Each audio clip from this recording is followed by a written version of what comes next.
From the Homestead Studios in Santa Clarita, California, this is a Headache Soul production. Welcome to Just the Tip-Sters, America's favorite true crime podcast.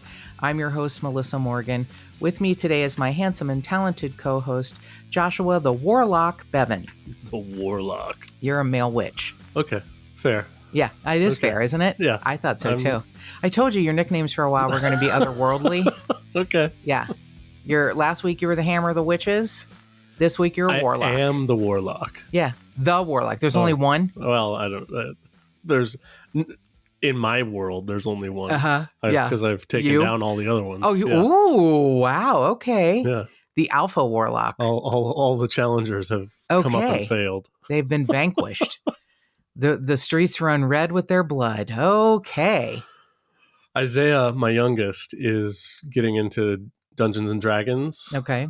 And he's been creating different characters, and Warlock is one of the no kidding, one of the creeds in there, and he's having a good time with this. It's fun, and now I'm learning it. And I you didn't play it as a kid? I didn't either. No, because I was too afraid to get get my ass kicked. Like I wasn't as nerdy as I could have been as a kid. God. Because I mean, really? Because I was afraid. I was like, no, I don't want to. Me too now. Yeah. After hearing this, I'm very afraid. But now you're embracing your full I'm nerdhood. Starting to, yeah. Okay. Yeah. Well, yay for that. That's awesome. Welcome, new Joshua. Yeah, thank you. Warlock Joshua. Nerdy Warlock Joshua. Thank you. I appreciate it. So this episode is sponsored by our friends at Graveline Tours. If you go to graveline.rip, you can find all about all of their tours. And looking forward to the Black Dahlia, was going to go, and then there was torrential rains and things got postponed. But we'll figure out a time when we can go. And I got a lovely message from Tipster Judy, who said, I can't wait to get a gift certificate from Graveline for my daughter's birthday. So if you go to their website and in the promo code put Tipster40, you can get a 40% off discount on any tour that they offer. And that's a pretty healthy discount. Yeah, nice. And it's, they're adding new ones all the time. And it's a really fun thing to do if you're in the Southern California area. Joshua and I have firsthand experience on a couple of tours and looking forward to going on more. Yeah. So Yes. Yeah, it's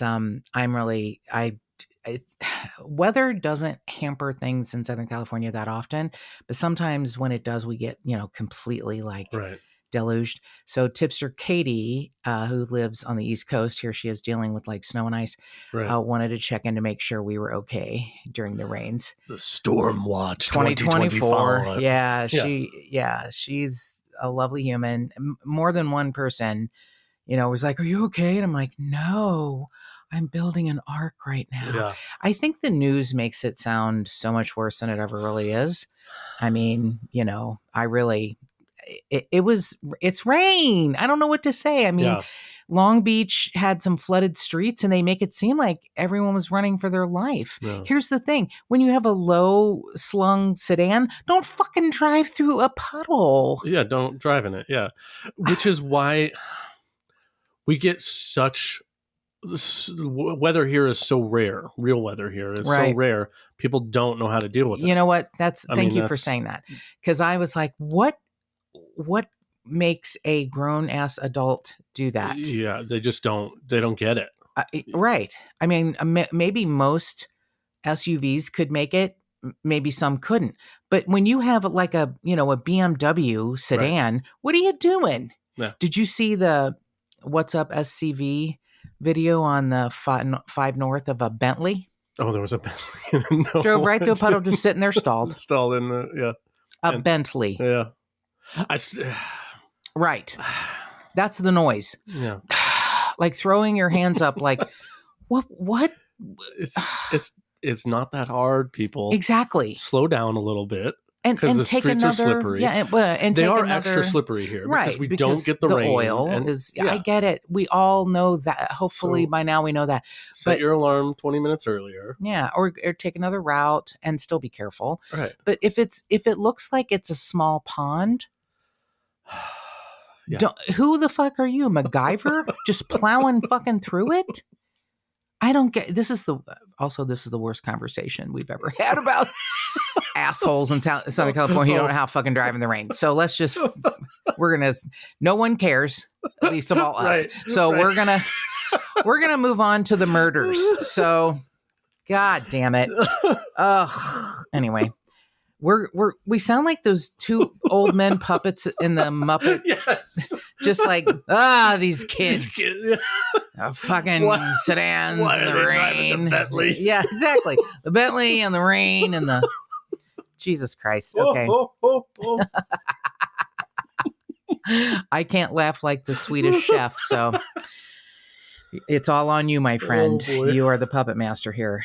Okay, so this case I had seen covered a few times in television shows, and I think that the information I'm going to give to you, I have 22 pages of notes, but the information I feel like that encapsulates the case the best is from 2005 from an amazing author named Pamela Koloff.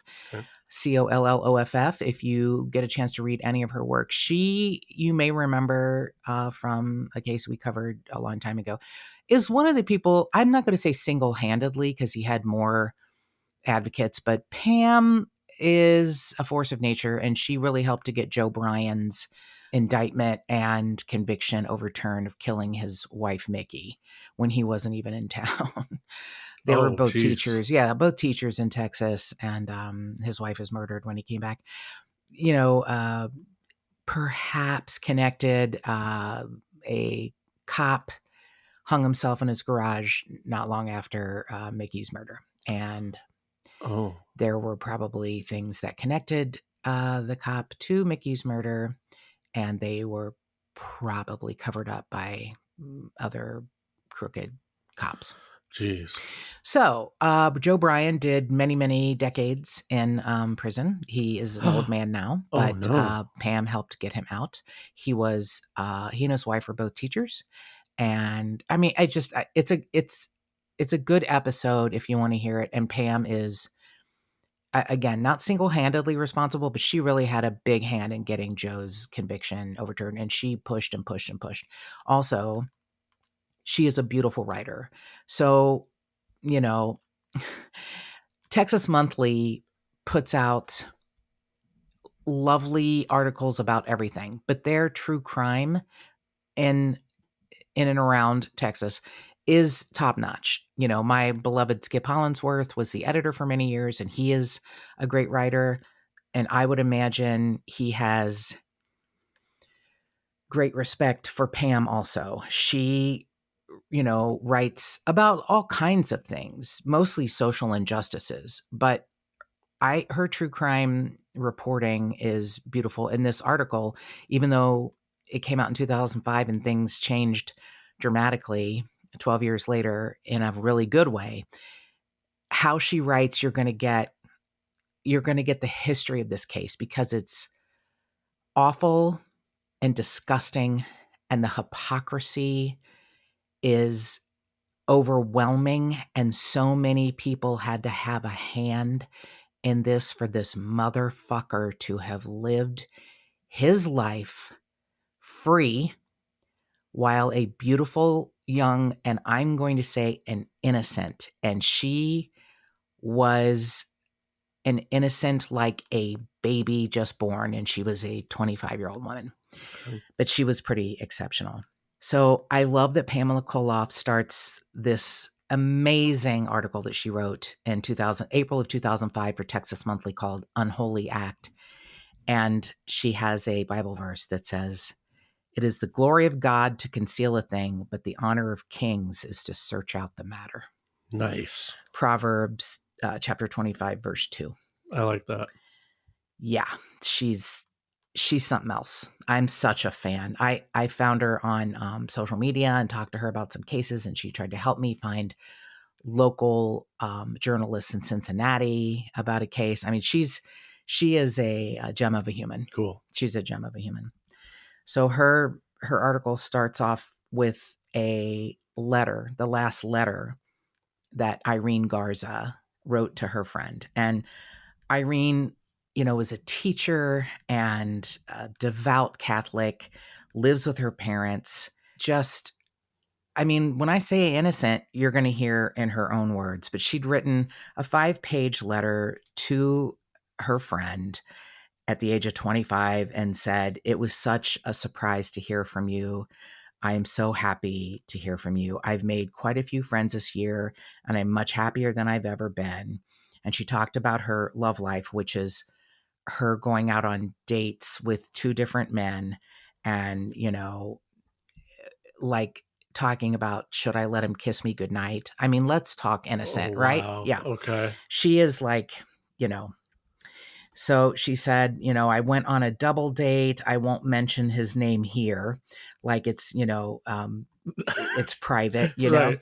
And then she said the other one, he's an Anglo boy. He's not very handsome, but he is cute and religious, which is important. Well, And then she said her ex-boyfriend had sent her a card and a box of candy on Valentine's Day. And this is the part that's just rips my heart out. I can't lie. I think of him often and wonder if I'll ever get over him between me and you and these 4 walls.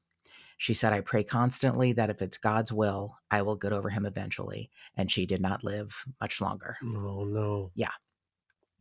She was a 2nd grade teacher who had a family, beautiful parents, Nick and Josefina Garza, who had worked their way up and built a dry cleaning business. And they had moved to a nicer neighborhood when Irene was a teenager. She had, participated in some beauty pageants because she was, exquisitely beautiful. And it doesn't even matter, but I'm going to show Joshua this Oh, picture. wow. She looks like a 1940s, Yeah. 50s. I mean, she was this beautiful young girl that was just like naturally beautiful. And so,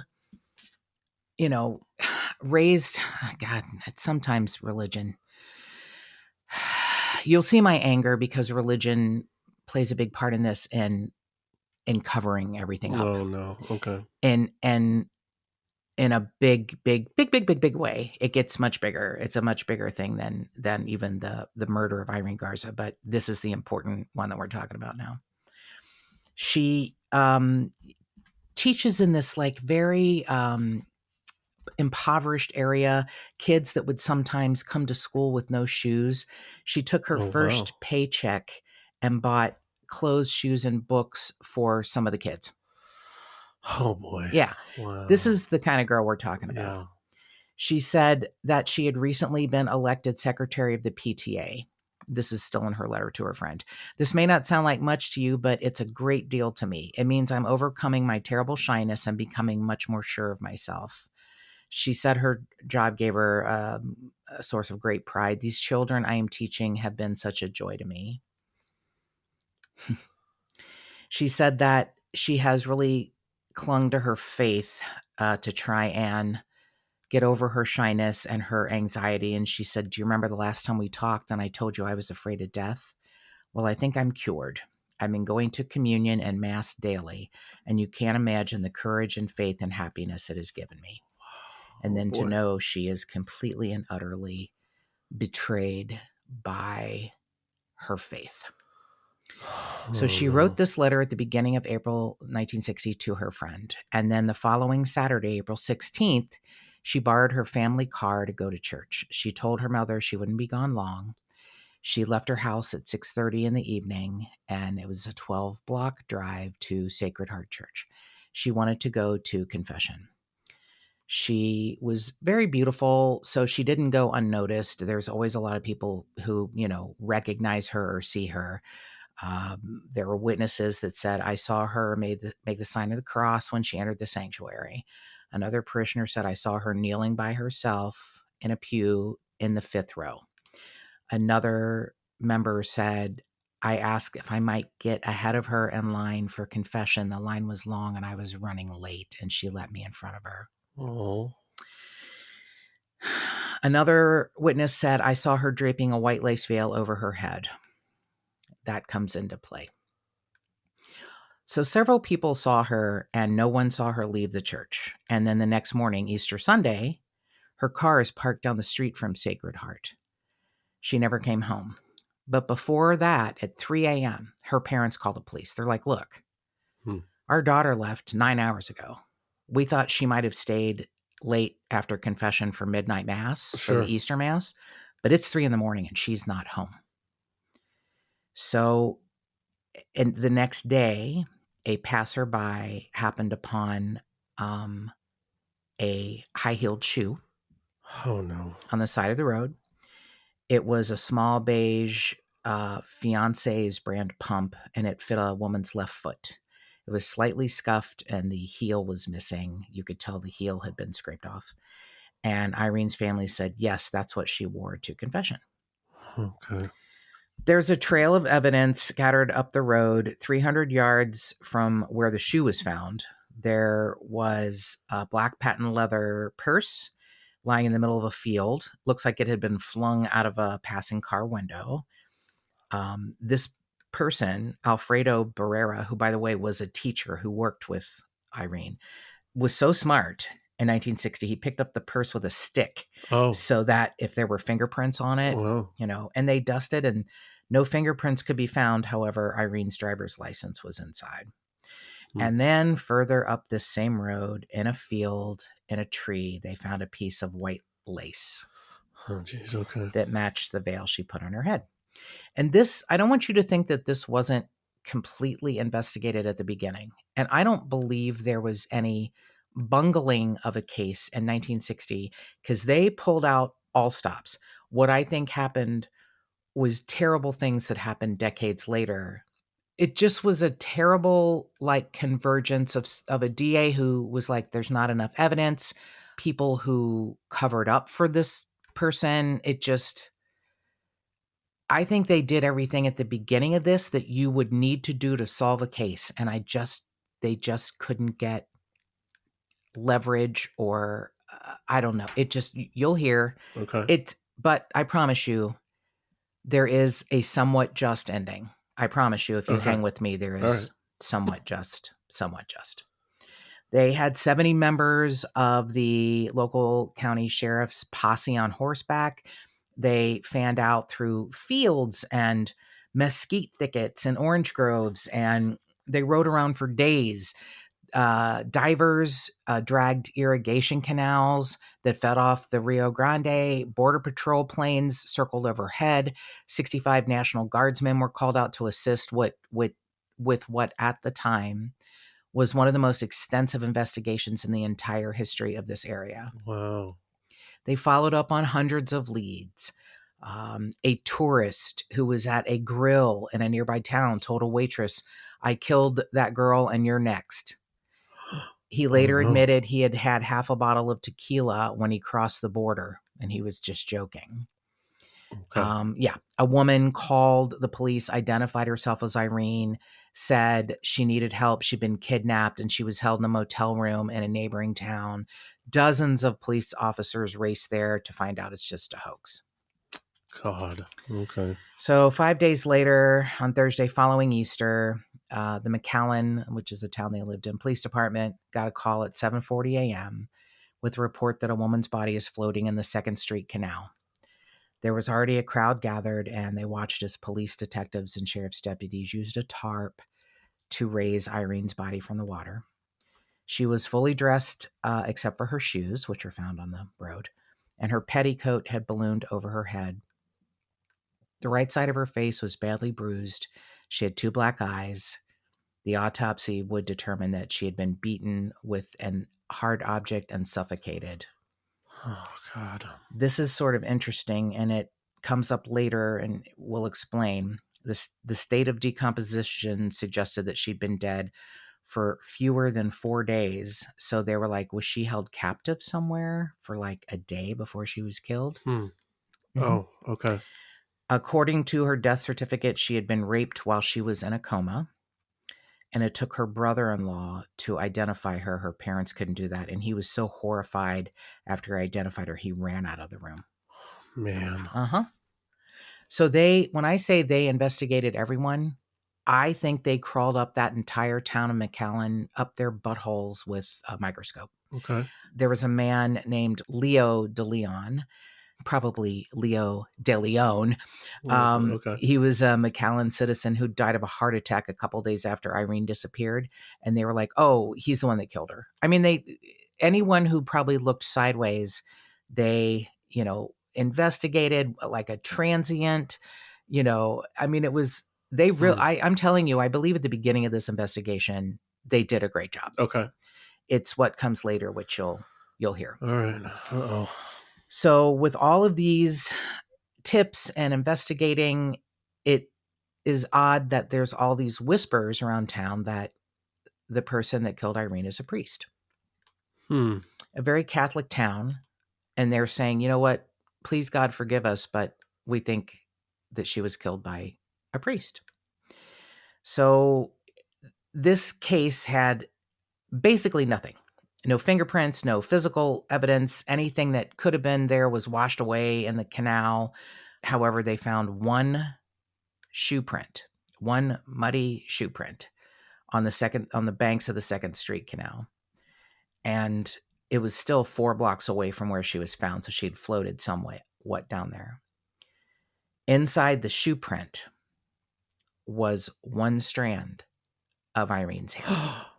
Oh. But the shoe print is in mud, and the ground had been soaked so much with rain.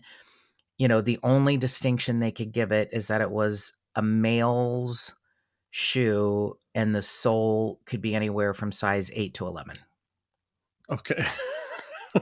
So that could be one of your kids, or you, any man, or young man, or tween who doesn't have abnormally large or small feet. Got it. Right. One who doesn't have polar bear feet, or one that doesn't have Shaquille O'Neal feet. Right. Exactly. Okay. Anywhere in the middle. Oh boy. I mean, I do have to say, the county, I think, stepped up. Even the mayor at the time said, "We're giving the police department a blank check. And we want them to probe anything they can, anything the detectives think can help. Wherever the money is necessary, we want to help solve this crime." And you have to understand, at this time, a young Hispanic girl in 1960 in South Texas, the fact that people came out, in such droves, I think says a lot. I think it says a lot. There was a local business, the Benson brothers. They posted a reward for $10,000. And we're talking 1960 money. Yeah. I mean, it turns out, over the course of the investigation, they questioned 500 people in several weeks.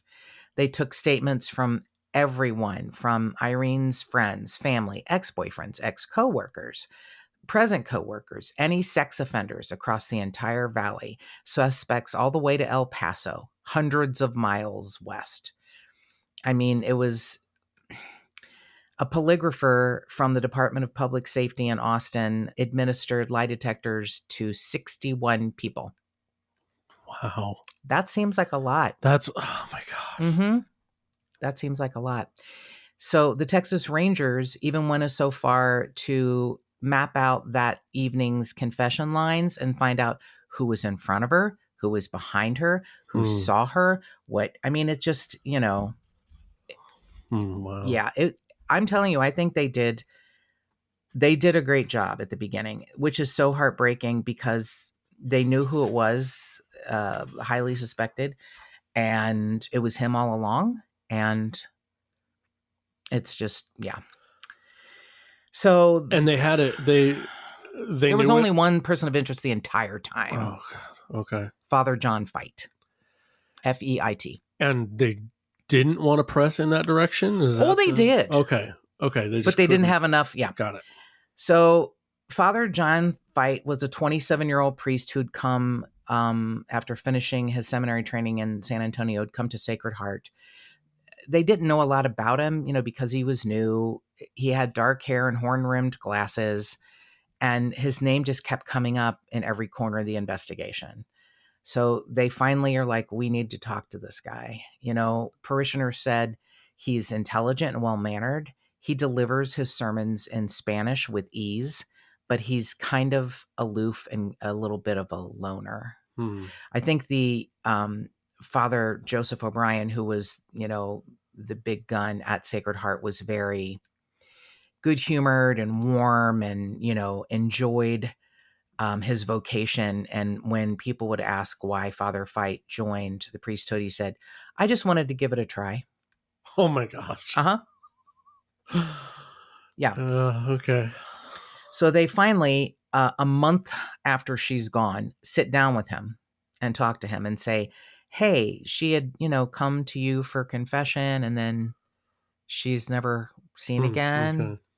No one saw her leave the church. They saw her come in, but no one saw her leave. And he said, oh, yes, I did take her confession. She wanted to talk to me about a question of conscience. And of course, I'm not able to disclose what that is. But she didn't want, perchance anyone else to hear. So I took her to the sanctuary to confess. Yeah, okay. His story changed somewhat because later on he said, oh, I took her confession in the rectory instead of the sanctuary. And other priests are like, what are you talking about? Fear of being overheard. That's not how we do things here. Right. That's not how we do things. So several parishioners that had been in line for confession said it seemed odd. The line was really long and it felt like Father Fight was absent for a while, a couple of times. Oh no. Okay. Yeah. It was like, where could he be going? It took a long time to get to confession. It was a long line. So later on that evening, that Friday night, several of the priests met to have some coffee after the midnight Easter Mass. And one of them said, he has scratches on his hands. Oh. They noticed right away. And a lot of people knew what happened. And unfortunately, it takes about 42 years before someone comes forward. Oh my gosh. Yeah. So March 23rd, which was about 3 weeks before Irene was murdered, a 20-year-old college student named Maria Guerra had visited Sacred Heart. She was traveling to and from her college. In a statement she later gave the detectives that were investigating Irene's murder, by the way, she said she had noticed a young man with dark hair and horn-rimmed glasses sitting alone in one of the back pews. And she said, I was a little nervous because he resembled a stranger that I'd seen following me in that afternoon, and he was driving a blue and white sedan. I want you to remember that. And she said, the thought that it was the same man that I saw earlier entered my mind, but I thought, I'm in a house of God. I can't expect anything bad to happen here. Oh boy. I went to the altar and knelt at the communion rail to pray my rosary. And no sooner had she begun to kneel, that man grabbed her from behind, tried to clamp a rag over her mouth. She was screaming. She fell backward on the floor. Her attacker struggled to cover her mouth with his hands. She bit down on his fingers until she drew blood. He threw her into a wall, and she ran out a side door. I was screaming and crying and yelling for help. I feared for my life like I never had before. Oh my God. She said, I wonder if the man that attacked me was a priest, and she felt ashamed for even thinking that. But she said he was wearing the kind of black pants that priests often did. Even detectives said the feeling that if you wanted to remain a Catholic, you better not discuss things. People actually said, I'm afraid to say what I know because of fear of excommunication. Oh my gosh. This is the part that this is bothersome. So it's late April, and they're draining a portion of that 2nd Street Canal where they discovered that muddy shoe print. And wouldn't you know it, what's on the bottom of the canal? It's a light green Eastman Codaslide viewer with a long black cord. So they put this in the news. Hey, does anyone recognize this? 2 days later, Father John Fight comes forward and said, oh yeah, I bought that the previous summer at a drugstore. How does his camera get on the bottom of the river? No explanation. With underneath where her body was. Yeah. Don't. Hey. Oh yeah, that's mine. Yeah. How did it get underneath the dead body of a person you took their confession? I don't know. Do you think maybe she stole it? Oh my god! Out of my sanctuary? He's not that bright. Wow. You can't believe this. Wow. This gets worse. Oh no. So much worse. So they finally sit down to talk to him in May, and he gives a meticulous accounting of his actions on that whole Easter weekend.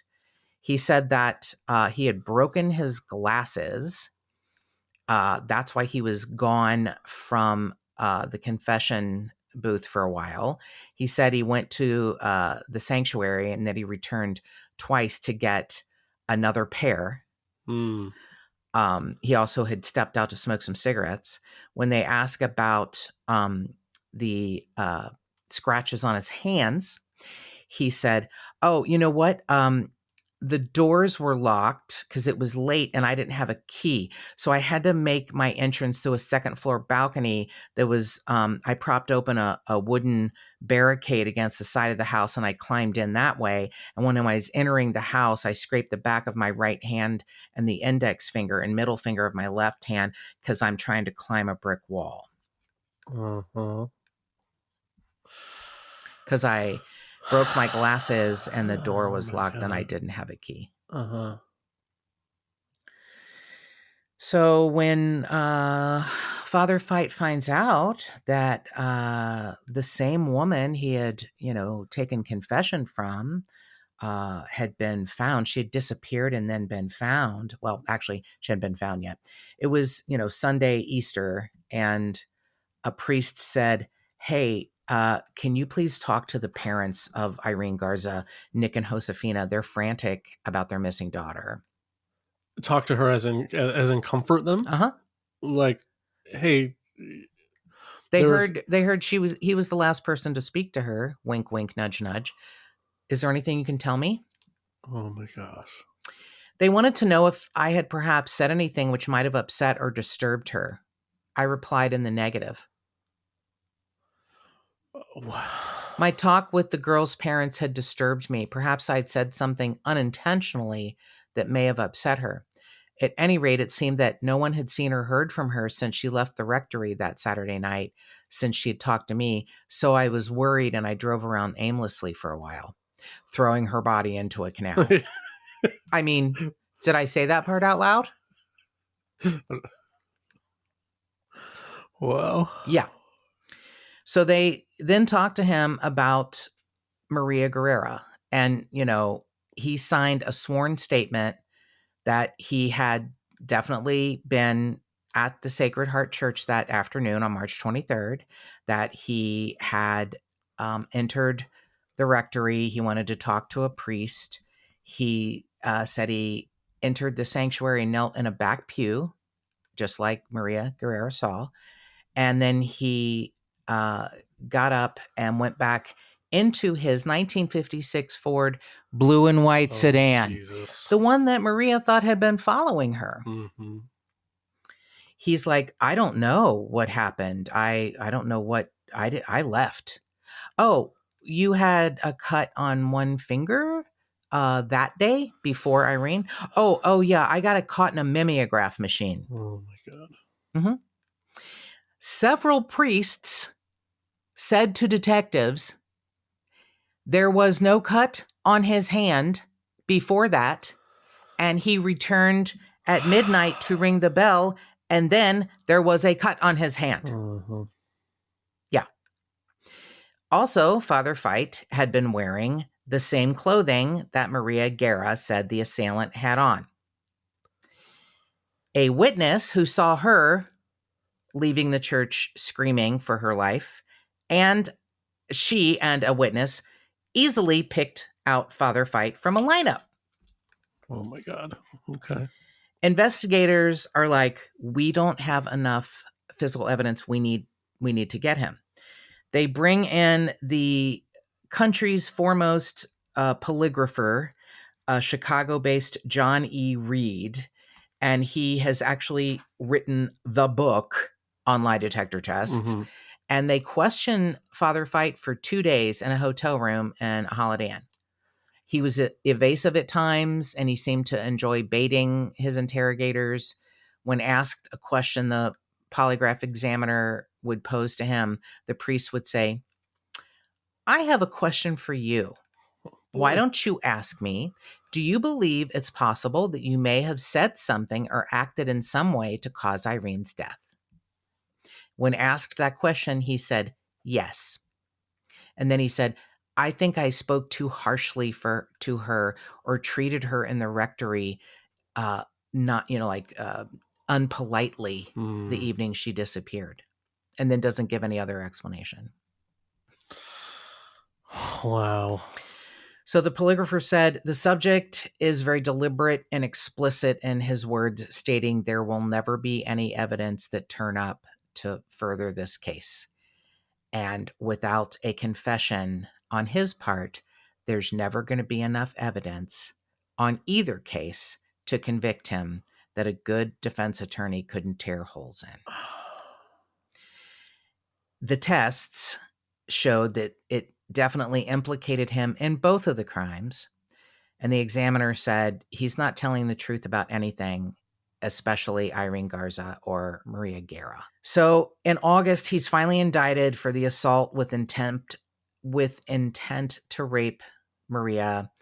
He is declared a fugitive because they had moved him from the San Antonio headquarters to a place in Missouri where they put bad priests.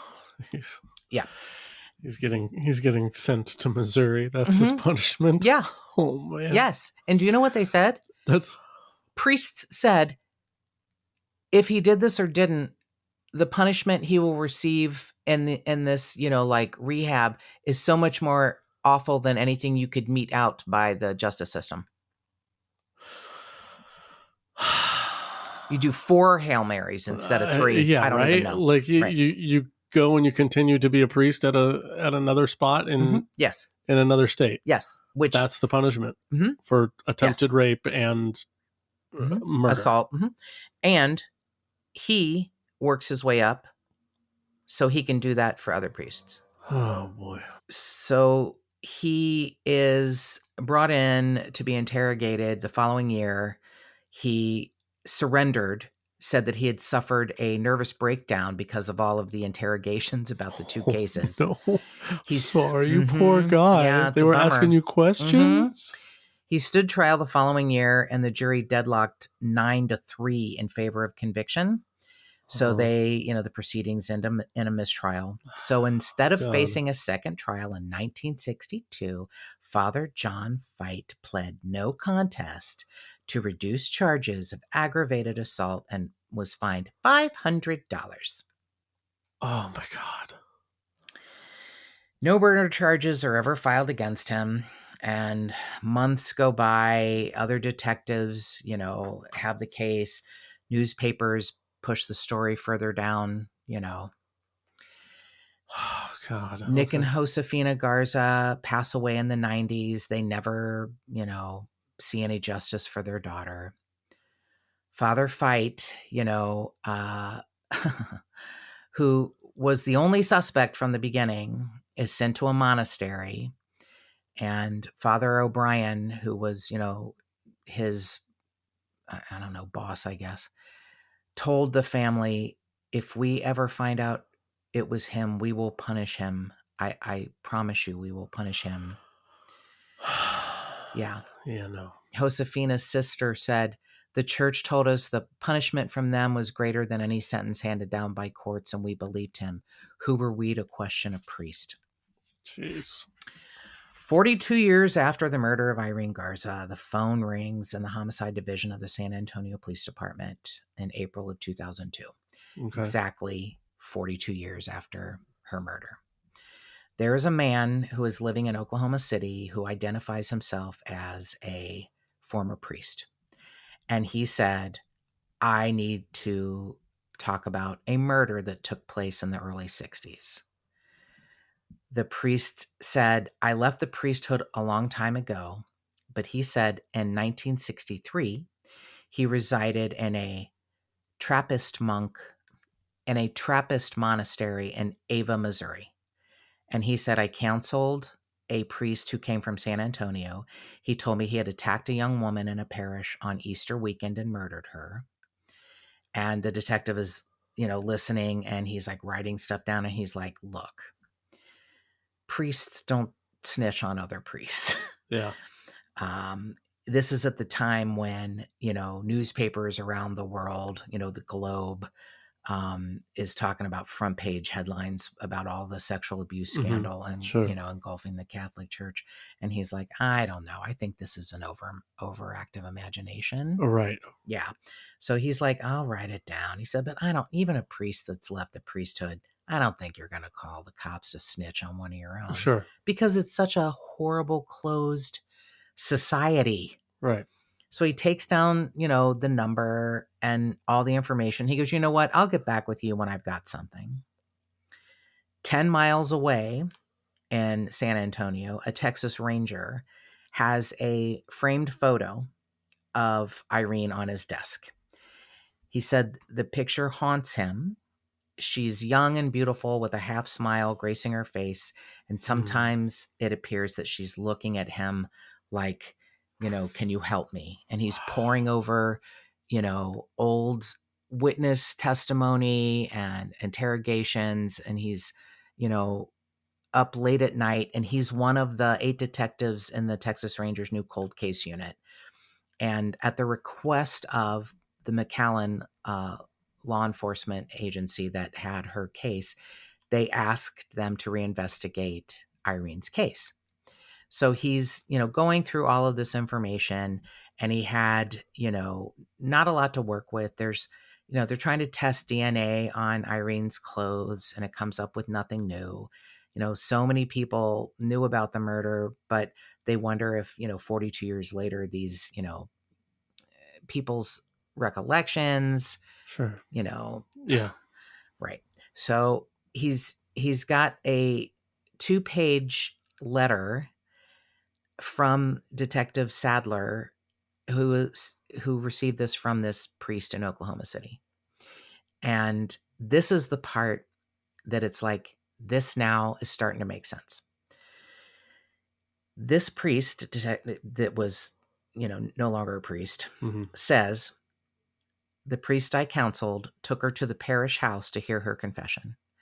After hearing her confession, he assaulted her, bound her, and gagged her. And the detective's like, well, I don't know what's going on. She didn't die right away. God. Which is why when they found her in the canal, she's been missing 5 days, but looks like she's only been here 3. 4, yeah. Mm-hmm. Yeah.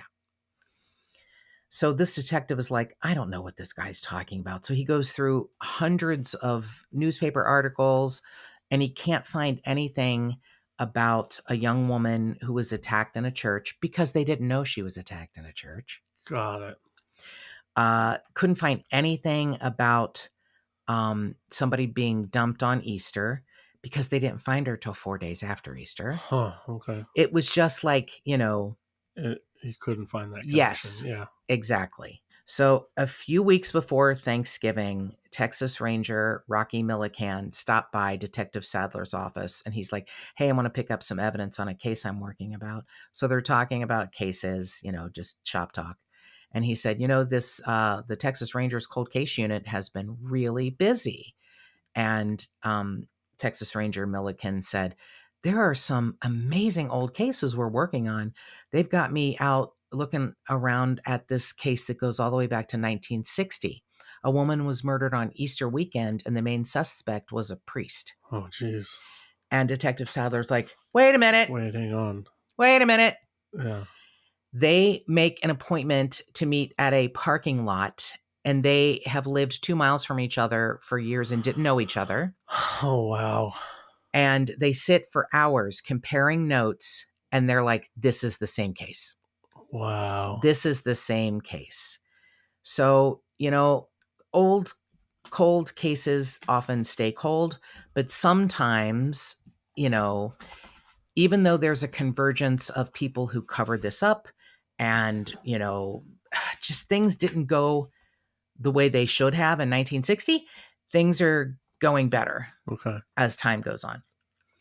It turns out that the priest that had been counseled by Dale Tackney is the name of the priest who had left the priesthood, who had talked to John Fite. It turns out John Fite is alive and well. He had left the priesthood in 1972 and was living a quiet, ordinary life in Phoenix. He married, he had children, and he worked for 6 years as an insurance salesman. He later became a spokesperson for the Catholic charity St. Vincent de Paul, where he led impassioned speeches to advocate for the poor and the homeless. And when Texas Rangers began to reinvestigate the case, he was 69 years old. And they're like, you know what? We're going to talk to this fucker. This is the part that this is the top layer that makes me so angry. John Fite had moved up in the Order of Servants of the Paraclete, which is a treatment center for priests. Okay. He'd lived there for 6 years, and he'd worked his way up to a position in a superior role where he rubber-stamped weekend furloughs and new parish assignments for priests that molested children. Oh, Jesus. Including, but not limited to, James Porter, who was imprisoned for molesting 28 children, and after he was arrested, confessed to molesting up to 100 children. Oh, my God. Just move him around like a chess piece so he has a broader audience of children to molest. Fuck. And this is the guy who, living in Arizona, and was contacted in 2002 by the Arizona Republic newspaper saying, I'm going to praise the church's new guidelines that require any sexual abuse allegations made against clergy be reported. It has to be this way, John Fite said. It means that if someone is doing something wrong, they're not above the law simply because they're an ordained minister. I wonder if that includes rape and murder. Oh, man. So, yeah. In 2002, Texas Rangers, find him. They hope to shake him up with some sort of, like just talking to him like, hey, you were once the main suspect. Do you have anything to say? Is there anything you want to share with law enforcement? Anything that someone was seen on the night that she went missing? Was there anything important we need to know? Right. The priest said, that man doesn't exist anymore, and hung up the phone. Yeah. So here's Dale Tackney, this former priest who now lives in Oklahoma City, and he had left the priesthood 30 years earlier. He makes a long drive from Oklahoma City to San Antonio. He gives a statement. It's recorded. I said, I just kept myself out of any kind of religious discussion for, 40 years. I'm now in my 70s. I've had a change of heart. I don't feel comfortable with the idea that I have been, in fact, part of a cover-up. Yeah, wow. Yeah. So he says that the priest told him Irene was bound and gagged, which she was. Mm-hmm. He had fondled her breasts. He then returned to the sanctuary to hear more confessions. Oh, my God. Oh, he moved her to the rectory basement. In the following day or days, he moved her to another location. And then on Easter Sunday, he put her in a bathtub and placed a bag over her head. He said he heard her saying, I can't breathe, I can't breathe. Oh, my God. When he came back later on Easter Sunday in the evening, he found her dead in the bathtub. And then that night, and he was not sure of the time, he put her in a car that he had available, removed her, and dropped her off along the roadside where there was a canal. Oh, wow. So now he's in a completely other state, doesn't know anything about this, and he hears John Fite's confession. That's pretty detailed. Yeah. Yeah. The fact that he moved her around for a couple days. And kept going back and forth to do his priest confessions. Yeah. Not nice. That's a fucking psychopath. A little bit. Jesus. Little bit. So Dale Tackney says He didn't show what I would consider to be compunction or sorrow or grief. I felt at the time rather appalled by what had come out from him, but it wasn't my job to judge him. So as this interview is kind of coming to a close, Dale Tackney kind of like, lets go and takes a breath. And he thanks the detectives and he said, "Thank you for allowing me to unburden myself. I've carried this around for too long." And as soon as Detective Jaramillo turns off the tape recorder, the priest sat there and broke down and wept for a long time. Wow. Yeah. Now, here's another place where Irene is failed by the system. There is a Hidalgo County District Attorney named Rene Guerra, and I think he wielded his power as a DA, and he thought he was something more than what he was. He is asked by newspapers when they find out detectives have, opened this case, are you going to plan on filing charges against someone? And he said, "I reviewed the file some years back. There's nothing new here. Can it be solved? Well, I guess if you believe that pigs can fly, anything is possible." Jeez. This is the part that Irene's family, all of her cousins, sisters, aunts, uncles who are scattered across this county, why would anyone be haunted by her death? He said. She died. Her killer got away. God. His cavalier attitude really doesn't fly well. There are people protesting and they're saying, I can't say this in Spanish because I'll fuck it up, but it's translated to, is he the king or the DA? Jesus. Yeah. I mean, yeah. So I can tell you that the Texas Rangers put forth the case in 2003. And the district attorney said, "Yeah, no, the evidence is weak and I'm not going to present it to a grand jury." I also want you to know that priests in that parish felt strongly that John Fight was the person who did this. Okay. They followed him. Several of the priests got together and followed him for days after Irene went missing. They noticed the scratches on his hand. They, followed where he went. They thought he's behaving suspiciously. They had even searched the attic and the basement of Sacred Heart, but he had already removed her body. Huh. Okay. Yeah. Father O'Brien said, "We felt he was holding back information, not giving us everything he knew." At one point, he said, "I called him into my office and I pounded my fist on the table and said, 'Tell me if you killed Irene.' And he said, 'I've told you everything I know and I'd be willing to say so in court.'" Mm-hmm. So the local media is like, what's happening? And they're really questioning Rene Guerra. And I mean, he's like, I just don't think I can file charges. I mean, the Texas Rangers and the local police have, they're trying to get memories out of old witnesses. Some of them are probably senile. God. So there's this big war of the words between Rene Guerra and another one of his district attorneys who said this case needs to be tried by a jury and not a single person. Right. People are coming out and saying that who work for him. He's their boss, Oh, okay. Right.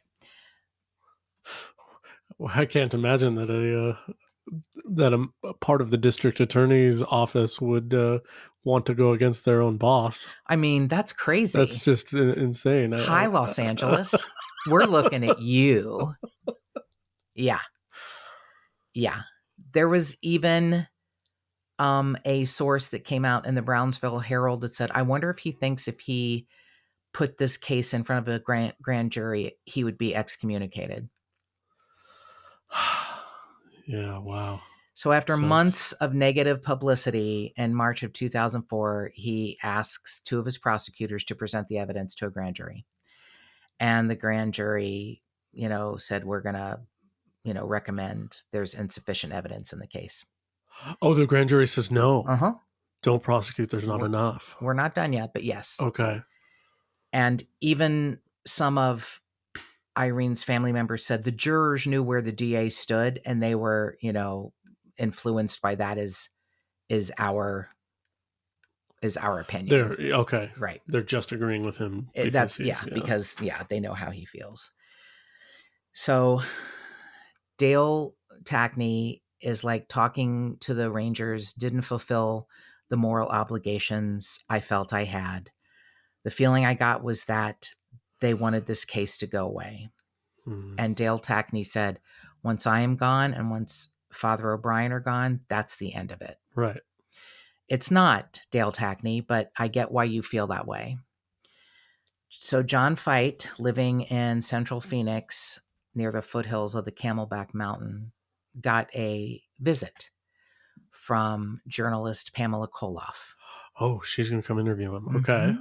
In 2004. Okay. She had sent John Fite a letter asking if he would, talk to her about his side of the story, and she hadn't gotten a response. There were other people who have tried because you could find his address. Mm-hmm. There was a reporter who put a microphone in his face and said, "Did you kill Irene Garza?" He didn't answer. Wow. This is a little different, and it's, I feel like it tells a lot. Pamela Koloff knocks on the door. She hears a little dog padding around inside. It took a while, but a man came to the door, neatly dressed, plaid button-down shirt, tan slacks. She said he's taller than I expected. His hair was thin, and he's soft in the middle, and he's no longer the serious young man in a Roman collar and horn-rimmed glasses. She looks through the door behind him, and she sees the little table in the kitchen that she thinks, he and his wife sit there and talk about the grandkids. And she said, I wonder if he told her or not what he did. Wow. She said he greeted me with a genial smile. I introduced myself that I'd come all the way from Texas. I said I would appreciate a few minutes of his time to talk about Irene Garza. For an instant, his brown eyes widened behind his glasses, and then he shook his head, graciously declining to be interviewed. I know you have a job to do, but I'm sorry I can't do that. And he stood there for a moment, pondering what to do next. There were many things he could have said, and he did not. He could have said, I'm innocent. Irene's murder was a senseless crime, that he was tired of strangers knocking on his door, asking about something terrible that happened a long time ago. Instead, he said something that Pamela Koloff would think back to many times. The speculation intrigues me, he said, as he turned to shut the door. God bless you, my dear. The speculation intrigues me. Yeah. Oh my God. What a fucking, oh my God. Okay. So in 2015, there's a new DA in town. Okay. And her name is Maria Guerra, the name of the first victim. Oh, wow. Not the same woman. Oh, well, but the same name. Yeah. Yeah. So, yeah. So I'm imagining she feels some sort of connection. Wonder. Yeah. It's kind of beautiful, huh? Yeah. So in February of 2016, 83-year-old John Fite is arrested in Arizona in connection with Garza's death. He is extradited to Texas. His murder trial begins November of 2017. Not quite 1 month later, December 7th of 2017, he's found guilty of murder and he's sentenced to life in prison. Oh, wow. He died in prison in 2020. So no more evidence. She just said, hey, we're going to prosecute with the same amount of evidence that the old DA and the grand jury said we can't do this. She just said, yeah, no, we're going to. Yep. And got the conviction. Yes, sir. Okay. Good work. 3 years, not enough time. All I can say is in his religion, I hope wherever he is, it's very warm. I know, wow. Leaving it up to someone else or something else to judge and punish someone, is hard. Sure. It's hard. But I'm telling you, the detective's doing such a great job at the beginning and still not having enough, overcoming a huge religious conglomerate. Right. Yeah. People not giving up, people confessing 40 years later, new DAs, new investigators, like the terrible thing that had to come together for her to be murdered and then for it to be kind of covered up. Right. And the wonderful thing that came together when people started comparing notes and cared. And one detective keeps a framed photo of her on his desk, all these years later. He didn't know her. He was a kid when she was murdered. Yeah. I mean, this is a good one. And I sometimes need to do something, even though it's a frustrating amount of justice. Sometimes I have to do something where the case has been resolved because I need a palate cleanser. Sure. And this one was almost too hard to do because of the circumstances that went along with it. It was a long way to go and a lot of shit to get through. Yeah. But, Yeah.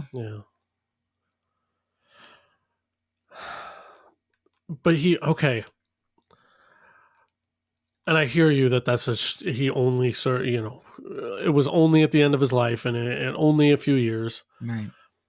But he was still alive. Like that's the thing that and married, like 3 kids, grandkids. So, but we talk about so many cases where,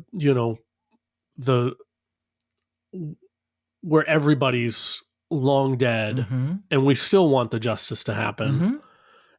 And at least he saw the inside of a prison cell. Yes. Like that's as an old man. Yeah.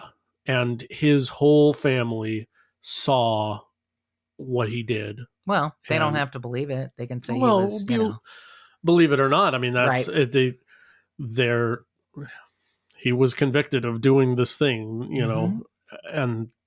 and yes, he doesn't get to, go to his grave untarnished. I think that's a bit of justice, at least. It is a bit. All I can say is I hope over the years, if he had any sort of conscience, that it, preyed on him in the long, dark night of the soul. I don't know that he did. I can't imagine it. He sounds like he's crazy. A sociopath who has convinced himself he didn't do it. When he said, it intrigues me. And I mean, I think he's that sociopathic personality, which he was even at the age of 27, where he enjoyed kind of like, bantering with polygraph. Oh, by the way, I forgot to mention this. This is in a different article. Somehow in reports, detectives were like, oh yeah, the polygraph said it was inconclusive. The polygrapher was contacted years later and he goes, it was absolutely not inconclusive. I submitted a report saying I am quite sure he had something to do with both of these things. So the rumor kind of got started. It's like, oh yeah, they polygraphed him and it's inconclusive, so he probably didn't do it. Wow. Wow. Yeah, no, they just didn't get a confession out of him. Right. But and he played around with them like a cat with a mouse. Yeah, for days. Why don't you ask me this question? Have I done anything? Could you have done any?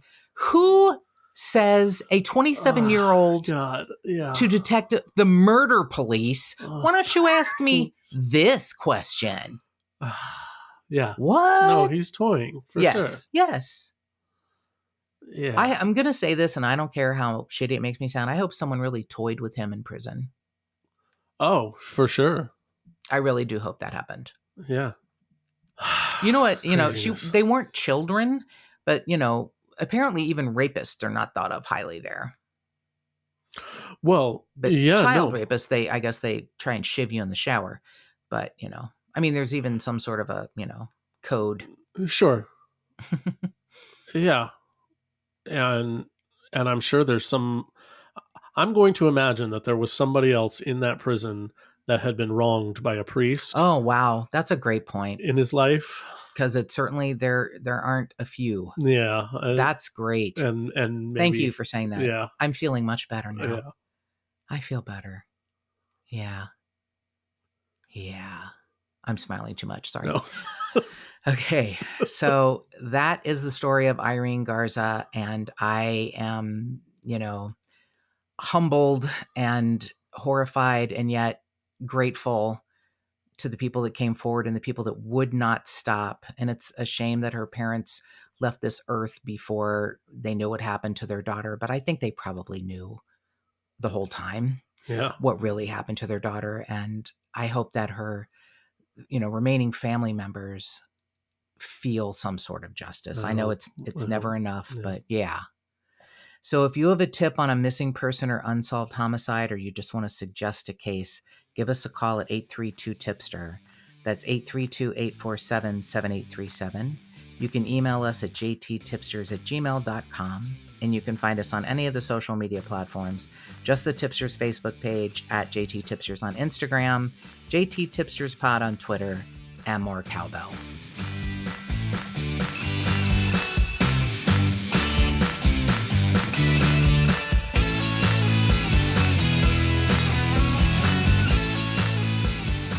If you would like to support this podcast and get early access and other cool murderous swag, go to patreon.com/justthetipsters.